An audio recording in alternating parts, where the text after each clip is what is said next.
আসসালামু আলাইকুম। মেডিসিন টক বিডি চ্যানেলের পক্ষ থেকে আপনাদের জানাই স্বাগত। আজকে আমি যে মেডিসিনটি নিয়ে আপনাদের সামনে হাজির হয়েছি, সেটার নাম হলো সেপোটিল সাসপেনশন বা সিরাপ, যার মধ্যে রয়েছে সেফোরেক্সিম এক্সিটিল ১২৫ মিলিগ্রাম।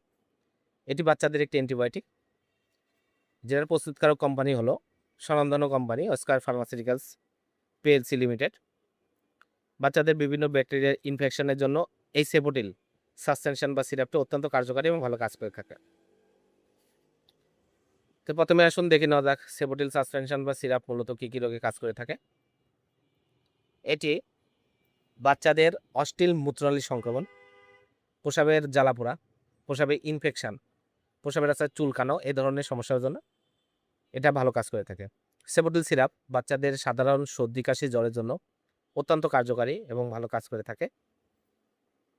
সেপোটিল সিরাপটি বাচ্চাদের নিউমোনিয়া, টনসিলাইটিস সহ বিভিন্ন ধরনের ইনফেকশন, কাটা ঘা শুকানো, মধ্যখানের সংক্রমণ এ ধরনের সমস্যার জন্য এটা ভালো কাজ করে থাকে। এছাড়া অ্যাকুয়েট ব্রঙ্কাইটিস, ক্রনিক ব্রঙ্কাইটিস, অ্যাজমা, হাঁপানি, শ্বাসকষ্ট এই সকল রোগগুলোর জন্য এটা খুবই কার্যকারী একটি মেডিসিন হচ্ছে সেপোটিল সাসপেনশন বা সিরাপ।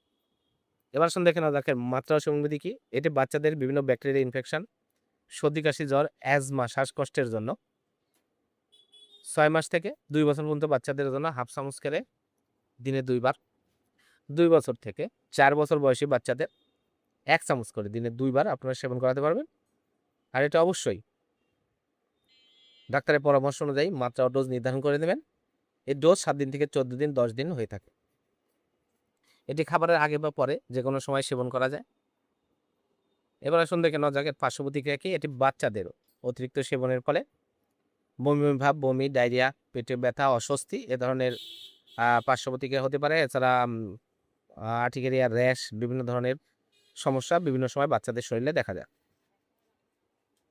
সেপোটিল সিরাপটি আপনার হাতের কাছে যেকোনো ফার্মেসিতেই পেয়ে যাবেন। ধন্যবাদ আমার ভিডিওটি দেখার জন্য। পরবর্তী ভিডিও পেতে আমার চ্যানেলটিকে সাবস্ক্রাইব করুন এবং পাশে থাকা বেল আইকনটিকে প্রেস